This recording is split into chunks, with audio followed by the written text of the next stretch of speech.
আসসালামু আলাইকুম। বাচ্চা কাচ্চা কিচেন থেকে আজকে আমি আপনাদেরকে দেখাবো কিভাবে বাবুর্চি স্টাইলে গরুর মাংস বাসায় বসে আমরা রান্না করতে পারি। প্রথমে একটি প্যানে গরুর মাংস নিলাম। দেখুন গরুর মাংসটা আমি কিভাবে ধুয়ে নিয়েছি, কত পরিষ্কার করেছি। এবার হলো পেঁয়াজ কুচি দিলাম, আদা বাটা, রসুন বাটা, জয়ফল জয়ত্রী,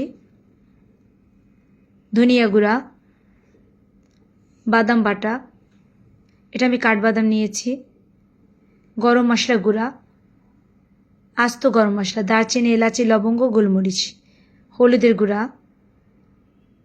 মরিচের গুঁড়া, স্বাদ মতো লবণ নিয়ে আমি ভালো করে মেখে নিচ্ছি। এখন আমি খুবই অল্প পরিমাণে তেল ইউজ করবো শুধু মাখার জন্য। সুন্দর করে মেখে আমি চুলায় বসিয়ে দিয়েছি। একটু নেড়ে চেড়ে আমি ঢেকে দেব।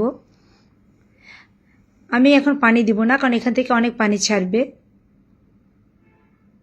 একটু পরপর আমি চেক করছি সেদ্ধ হয়েছে কিনা, নিচে লেগে গেছে কিনা। দেখুন কত পানি ছেড়েছে, অসাধারণ হয়েছে দেখতে। স্মেল আমি অনেক পাচ্ছি। এবার দিলাম কাঁচা মরিচ,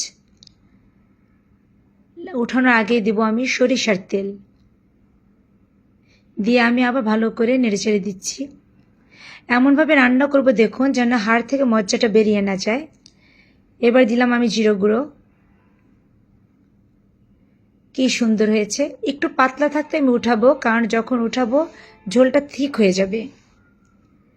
দেখুন কিভাবে হয়ে গেল আমার বাসায় বসে বাবুর্চি স্টাইলে গরুর মাংস। আপনারা ট্রাই করবেন। আল্লাহ হাফেজ।